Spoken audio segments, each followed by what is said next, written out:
In this video, I'll show you 21 fire project management interview questions to get you started in your preparation for your next interview. Here is the first question. Why should we hire you? To answer this question, you need to channel the best you possible, put your best foot forward, and state all the points that will help them understand why you really want the job and why you're a good fit. Your answer could include things such as this. You should hire me because I believe I have the skills necessary for this position to work with others. I'm a great team player. I'm also teachable. I can learn anything if you teach me. I'm loyal to the work. I am also loyal towards my team members. I'm very passionate about the profession of project management. I will bring my very best to the table each and every day. I am also knowledgeable about change management, process improvement, and associated fields of project management. I am looking to grow the business in project management, and grow myself as a member of your team. I'm looking to work with my manager to maximize opportunities and move forward with the team. I am positive that I possess all the skills and experience that you are looking for. I am confident that I am the best candidate for the role in not just my background, but also my past projects. I will bring everything applicable to the table and be the very best version of myself in this role. Now, that's a lot of stuff to say. You need to understand why you are the best fit in your unique situation. Let's go to the second question. The second question is, walk us through your planning process or methodology. To answer this question, you should be aware of the process groups of project management and the knowledge areas, and you need to blend it in such a way that it's coherent, makes sense, and is not crammed. Here's an example of what you could say. My approach to planning the project is one based on the PMI's Project Management Body of Knowledge Guide, known as the PMBOK Guide.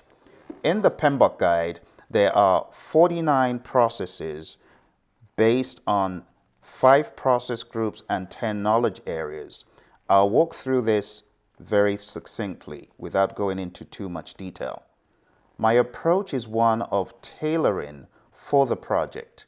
In a predictive environment, I plan out as much as possible based on the information I have. I follow the concept of the iron triangle, which looks at scope, schedule, and cost. It also balances that out with quality. So when planning, I tend to approach scope to understand what needs to be done first. Then I move into understanding the timeline at a high level and understanding what any budget concerns are at a high level. When that is done, I blend it down into finer detail, going over more intricate scope and requirements, and then balancing that out with an understanding of the schedule and integrating that with the cost and quality. I also balance in the concept of risk so that I'm giving each of those triple constraint areas risk considerations. When all is said and done, I come away with a plan that is not the be-all end-all, but is the beginning of further discussions as the project proceeds. In an adaptive or agile environment, I rely heavily on the concept of rolling wave planning, where planning is done incrementally in iterations or sprints. It's also done by a variety of individuals, not just me, but the team. Working with the team in an agile environment, we address all the similar concerns, but this time with more adaptability, and we do this in sprints using iteration planning, or in the world of Scrum in particular, sprint planning. Again, a lot of information, but the idea is not to give you a prescriptive answer, but to give you ideas of what you could say. Question number 3. Walk us through the reports you have developed in previous roles. To answer this question, think about where you have presented reports either in meetings or where you have sent them via email or other medium. You could answer like this. In previous roles, I have been involved in reporting the project at different levels, On some projects, such as in the world of construction and environmental engineering, I reported down to the dollar. Every week, I met with my stakeholders to present budget reports across a smattering of programs. I have also met with stakeholders in other roles to report weekly, monthly, sometimes ad hoc, on demand. I also report on status of the project from a scheduling perspective and from a budget perspective. In other employments where I worked in very heavily regulated environments with earned value, every week I met with the executives to report on the budget expenditures, the SPI, the CPI, the CV, the SV, and we looked at a cumulative earned value graph to understand the spend. I have also been in jobs where earned value was not as heavy and we reported simply on actual versus planned or whatever the customer wanted to know. All right, let's go on to question 4. Question 4. How do you keep a project on track? Walk us through whatever system or framework you use. Again, you could anchor this back to the PMBOK guide framework. You could say something like this. I keep projects on track with the help of the team, while at the same time leveraging the PMBOK guide framework, which is attentive to the monitoring and controlling process group and the concept of integrated change control. I also espouse the idea of keeping the triple constraint in check. The schedule, the cost, and the scope must constantly be in check, as well as all the other areas. It takes more than schedule, cost, and scope being on track to actually keep the project on track. A lot of times things just slip through the cracks because team members may not have done what they should. So, in addition to schedule, cost, and scope, I ensure that team members truly know what has been entrusted to them.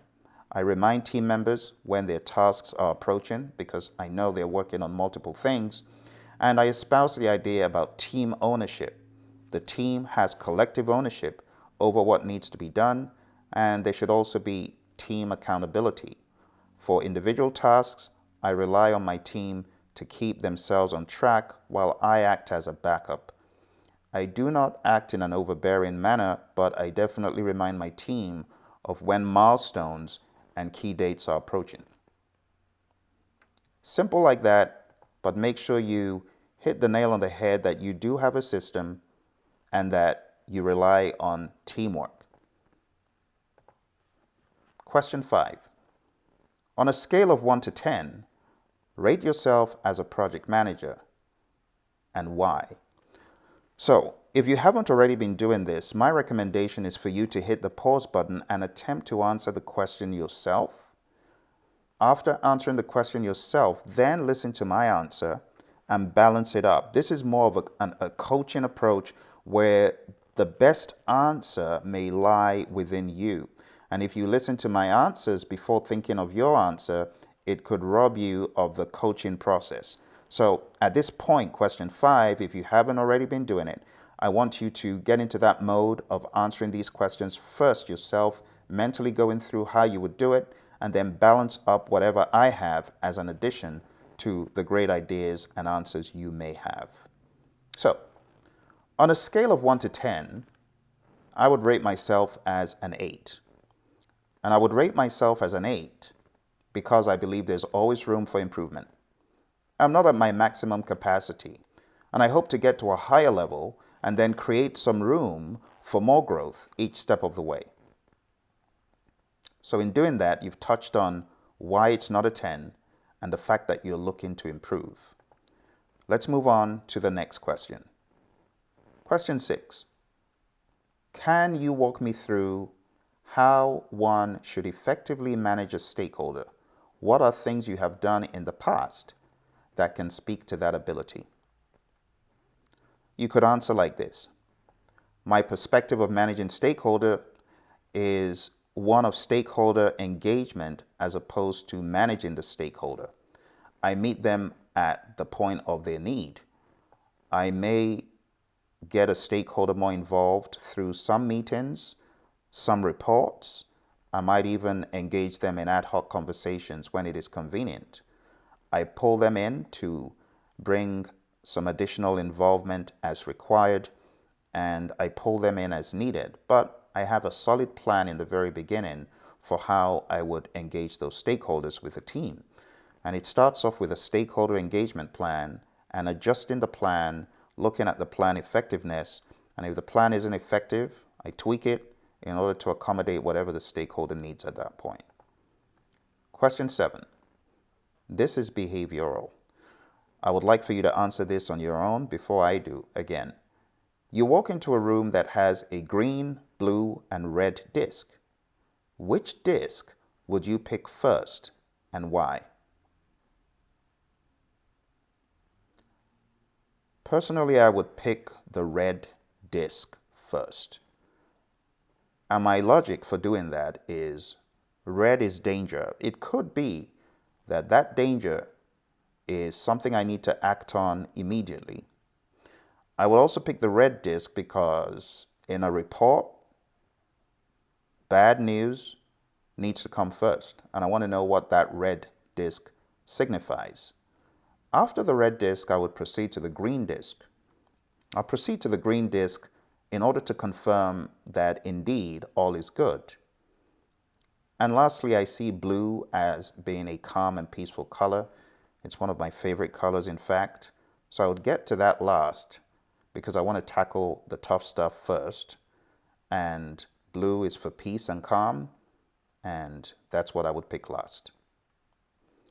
So that question was actually asked in an interview I went for. And that question finds if you think on your feet, if you're able to make decisions quick, or if they're likely to have someone who is unable to move forward quickly, especially if the role requires someone to think quick. Let's go on to the next one. What is your leadership style? So go ahead and answer. And here is what you could say. You could say, my leadership style is situational and dynamic. It depends on the individual I am leading, the people involved, if they're more than one person, the specific situation and circumstance. It also depends on the urgency, the team maturity, and more. If I'm working with someone who is very junior and needs a lot of direction, I approach the situation from a directing approach. If I find myself with an individual who does not have a whole lot of experience, but is educated enough to understand the job, but needs a bit of hand-holding to be able to cross the line of proficiency, and someone who is not very confident, then I may have to adopt a coaching role with those individuals. If I'm working with someone who is very proficient in their work and needs no training or directing, but is a little bit unsure and needs some support, either moral or physical support, I adopt a supporting leadership approach with those individuals. And if I'm working with someone who is wildly proficient and very confident and not in need of a whole lot of support, I approach a delegating style with those individuals. So I could say my leadership style is a situational one. Now that answer is based on the Hersey-Blanchard model. If you haven't read that, read it up and get confident with it and understand the application, because that is really how leadership should be, situational, depending on a number of variables. Number 9, what do you understand Agile to be? You could answer like this. Go ahead and answer first, and I'll tell you my answer. My view to Agile is a mindset. And that is not to say that your mind is set in a direction in an unbendable way. In fact, it's the opposite. It's a mindset of adaptability. It's a mindset in perceiving the world in an adaptive way. It's an attitude of adaptability to tackle complex problems around you. The best way to tackle complexity is a bite at a time. Agility is all about adapting a bite at a time. Now, even though Agile is a mindset, there are frameworks that one could use to implement Agile ideas. And some of those frameworks include Kanban and Scrum, and they're just vehicles to live out the mindset of adaptability and resilience to tackle complex problems. So again, that's a very long response. I'm not saying memorize it, but get the key variables from what I said. Here's your next question. Can you tell us about the last project you worked on? This shouldn't be too difficult. Just think to the last project. So you could answer the question like this. I worked on a project with a large healthcare company, an international firm that was looking to upgrade their PMO from just being a facilitating PMO to being a more directing PMO. We worked on implementing a project management system. Various tools were used, scheduling tools, scoping tools were also implemented. We developed training materials for this organization.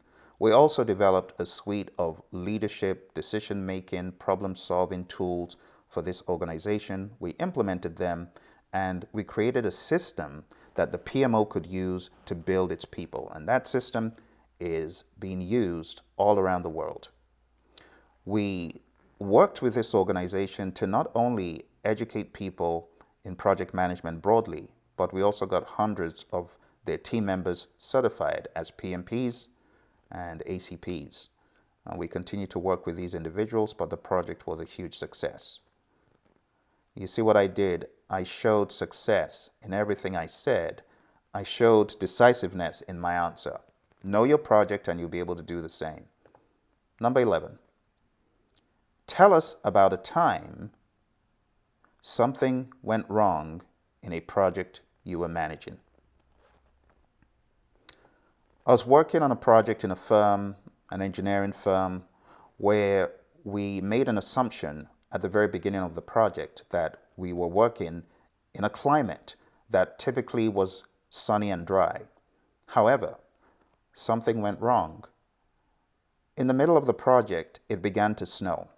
And it didn't just snow 6 or 7 inches. It ended up snowing 9 and then 10 inches and then 11. We brought in snow melting devices. We were already behind schedule when we decided to do that. But at the end of the day, it snowed 12 inches. And this was out in Flagstaff, Arizona. It was terrible. We were late. We were working for the government. We were penalized. The insurance bonds were taken out on us. The company, though, at the end of the day, had to fork out hundreds of thousands of dollars in penalties, but they did recover. And as far as my job was concerned, at that point, it was in the balance because we had lost so much credibility. Excuse me. If you're ever choking up on an interview, it's okay to pause and drink. Don't continue stuttering and spluttering. You just look like an idiot. So, say excuse me and have a drink. Excuse me. So the company did recover, and at the end of the day, they got back on track and were able to succeed, but not without huge penalties. Next question. How do you prioritize tasks in a project? You go ahead and answer. Your answer could be something like this. When I'm working in project management, prioritizing tasks, I take a look at which tasks are the most urgent at that point. Which tasks need to happen first? Sometimes, if the project has already been planned out, the concept of urgency trumps everything else. But if I'm in the beginnings of planning, there has to be a logical order of occurrence. So I think about the sequencing of the activities first. I think about what must happen as a mandatory dependency first, and what could then be a discretionary dependency. I also think about the concept of internal and external dependencies. In one of the fields I work in, which is heavily regulated, a lot of the tasks actually rely on reviews coming from the government. So I need to wait for the government reviews. And history has proven that even though it's meant to be a 30-day period, it sometimes goes into 45 days because people are not in the office or not available, or they're on some other assignments. So I take all those things into account. I take historical information into account. I prioritize by urgency, by risk, according to resource availability, resource constraints. I think about scope. I also think about concepts such as the cost of delay. What would happen if I delay this task? Would it affect the bottom line of the organization? Would it work against us in that revenues may be eroded? I think about all of those things when I'm prioritizing tasks on a project. Next question, question 13. What was your most successful project? This should be right at your fingertips because you should have been bragging about this one. So you could say something like this. My most successful project with a well-known aerospace company, and it was an IT software implementation. The information technology department was the customer, and this project was one of installing a new software system to help with change requests of an IT nature. These IT change requests would come in and they would have to be funneled through the right path to the right individual and, as it were, go through an IT service request process. We would call this an ISR process. And the project was such a success. I was not only one of the project managers, I was also the program manager, and it was home run after home run. There were a little bit of hiccups, but at the end of the day, it was so successful that my boss actually received a promotion, and he was promoted to a different department, and that was the pinnacle of success for me, when your boss gets a promotion from a project. Number 14. What's your experience with budget management? Now, if you don't have experience with budget management, you could say, I don't have a lot of experience managing budgets on the job, but I have experience managing budgets for a nonprofit, or I have experience managing budgets for an entity other than my work. Just be honest with it, all right? Don't try and fudge it because you're only going to look like a liar. Now, if you do have experience, you could say things like this. I have a lot of experience with budgets. Not only have I compiled budgets using Excel and lots of formulas in Excel and macros, but I've also managed budgets in Microsoft Project and Primavera. I've managed projects down to the cent. In previous employments, I've had to present dollar spend to my clients on a weekly basis. We have also worked with clients in government space who actually wanted to know the earned value metrics. So not only did we budget and find a baseline, every week I would present earned value metrics, CPI, SPI, CV, SV, TCPI, and cumulative graphs. So I have a lot of experience when it comes to budgeting for projects and programs. All right, let's move on to 15. What is the Agile Manifesto? So answer that question first.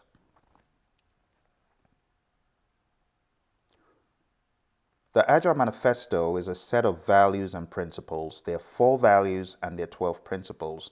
The values have an overarching theme about working with the customer in a collaborative way in order to deliver value that takes the customer to their future state. Number 16, explain empiricism. Empiricism could be described as decision-making based on evidence. This is making decisions based on observation, experimentation, and experience, as opposed to detailed upfront planning that is not founded on experimentation and observation. You could explain empiricism as simply learning by doing. Number 17. What are the pillars of Scrum? You either know this or you don't. If you don't, say I don't. If you do, you would say there are 3 pillars of Scrum, namely transparency, being transparent to all the stakeholders and the team members, inspection, being able to inspect whatever it is, be it the potentially shippable increment or being able to expect the ongoing work by virtue of a Kanban board or storyboard, and any other kind of inspection as far as self-inspection and inspection in a retrospective where the team self-inspects. The final one is adaptation. Adaptation, being able to pivot, being able to adapt and move as the situation demands. Number 18. Which events must you attend as a Scrum Master? This one, I'd like for you to answer it first. And then the answer you could give would be something like this.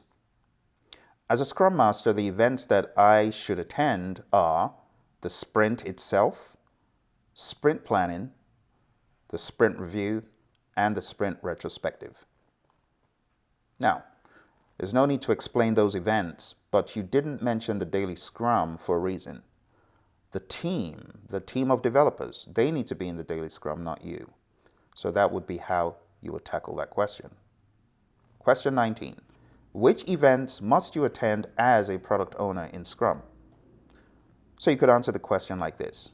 As a product owner, the events that I must attend are the sprint itself, sprint planning, sprint review, and the sprint retrospective.